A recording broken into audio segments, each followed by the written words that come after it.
find me. Please don't find me. Please don't find me.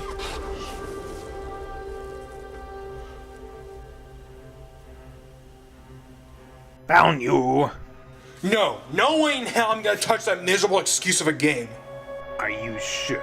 Because I think Genesis would rather you play it. What are you talking about? Come with me.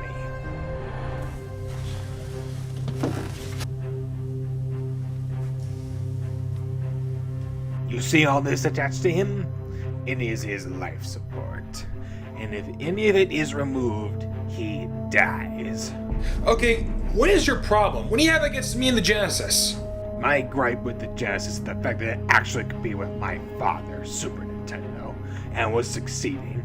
The Nintendo bloodline cannot be matched, especially with the likes of him.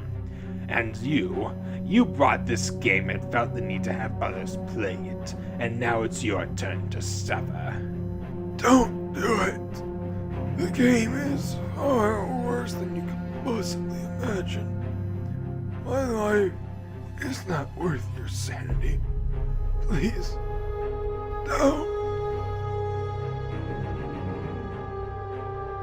Do it!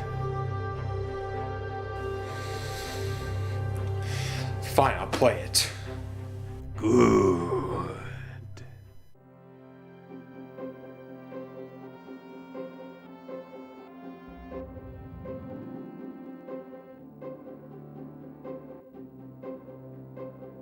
I cannot begin to tell you how many people question the fact that I own Superman for the Nintendo 64. And, yeah, I don't blame them. This game holds a reputation of being considered one of, if not the worst game ever made. So you can see why I'm pretty hesitant to play it.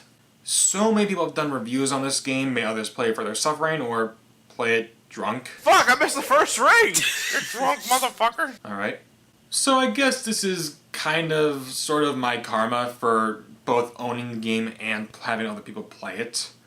But before we actually get started, a little history.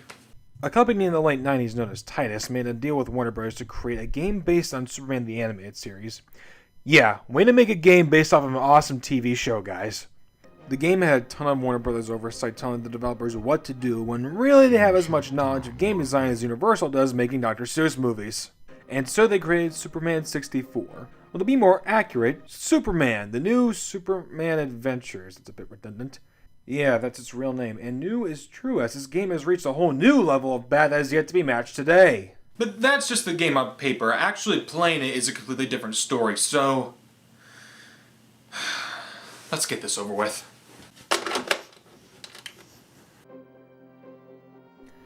Alright, here's the title screen, and okay, we have a problem. Listen to the music.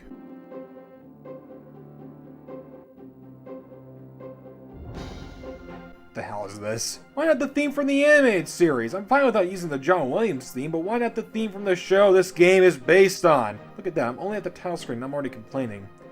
This is gonna be a nightmare. First stage consists of you flying through rains.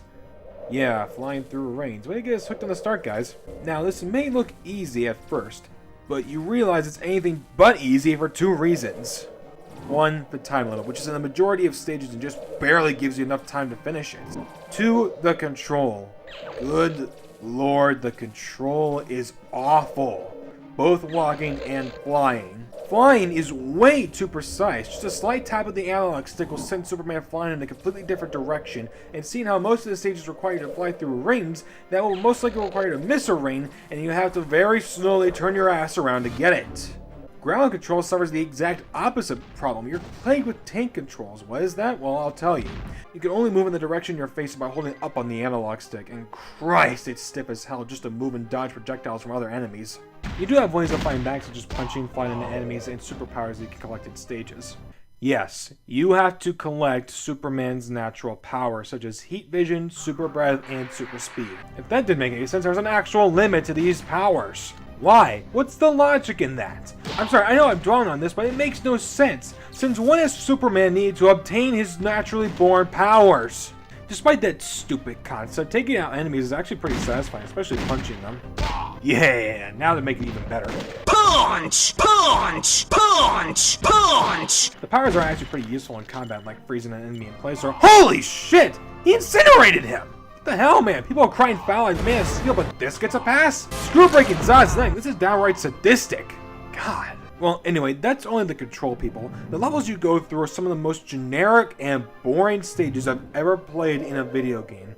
I already covered how annoying the ring levels are, but the other stages you go through are just uninspired. The ones in the hub area require you to do very mundane things like moving oncoming cars to save civilians, or dozens upon dozens of fetch quests that you have to do in the overworld. Metropolis is very big and very spacious, and all that lies here are buildings which may as well be painted building blocks. There is nothing distinguishable in this world, which makes certain missions where you have to fly to certain areas a real pain in the ass. And on top of that, the draw distance is terrible. You can only see a grand total of 5 feet in front of you, and this really drives the whole navigation issue home. How could they allow this? Well, guess what? The manual actually tries to justify why the draw distance is this bad, as it says Metropolis has been infected with kryptonite fog. Kryptonite fog? Aside from that being probably the most pathetic attempt to cover up a most simple mistake you can easily fix, it's also total bullshit. Total bullshit. What the hell is this? Kryptonite darkness? Can Clark Kent just not see 5 feet in front of him when he takes off his glasses? If you think about it now, that might be a strong possibility, but the fact is, it's not! Speaking of indoor levels, they're actually worse than the outdoor sections. Yes, there is something worse than this. Superman. These levels require you to do so much backtracking just to get to one area, and the sequence of events are just plain bizarre. There's a stage where you start in a computer room that requires a keycard, so you travel to get the keycard, go back to the computer room, and then go back to the room with the door, which is the same room that had the keycard. What's the point of traveling back and forth? I just go to the area you sent me to begin with. This method of panning out stages goes on throughout the entire game, and most of the rewards for doing so just aren't worth the trouble. All the missions have you save one of Superman's companions, and each comes with its own share of tedium. If it's not going from floor to floor just to kill all the enemies, it's a matter of stopping the water which is filling the room drowning the man. That wasn't bad enough. There's so many glitches. Look at this! What the hell's going on here?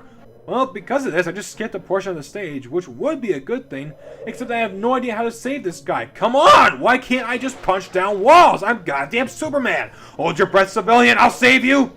Damn it! Having fun, Sean. Go to hell, you son of a bitch! Come on, you're nearing the end of the adventure. Have you ever played this game? I'd rather sit through 18 than slot through this miserable excuse of programming. That's sure to offend someone. Oh, shut up. Finally, I made it through and... Are you kidding me? I have to beat the game on hard mode? God, I hate when games do that! Why have me go through all that trouble if I'm just gonna have to play the game all over again? You know what? You want bullshit me game? Huh? You want me to go through all that shit all over again? Huh? Well, screw you! I'm using the Global Select code just to get to the end of the goddamn game. There! The game is over, and I'm never playing it again!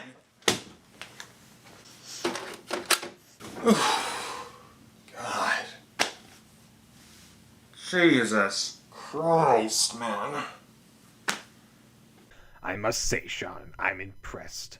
You pulled through one of the worst games you've ever played. Well, at least I could say the games I'm gonna review from this point forward are gonna get better. That they will, Sean. That they will. So, now what? Final thoughts? Oh, why not? I know it's not a surprise to anyone, but this game is virtually unplayable. You want to know what the worst aspect of this game is? It's not the bad control, the terrible stage design, or the awful graphics, although that certainly helps. It's the fact that they took one of the most beloved superheroes of all time and put him in this. I mean, this is Superman, the Man of Steel, the protector of justice. They took such a great American icon and treated him with the utmost disrespect.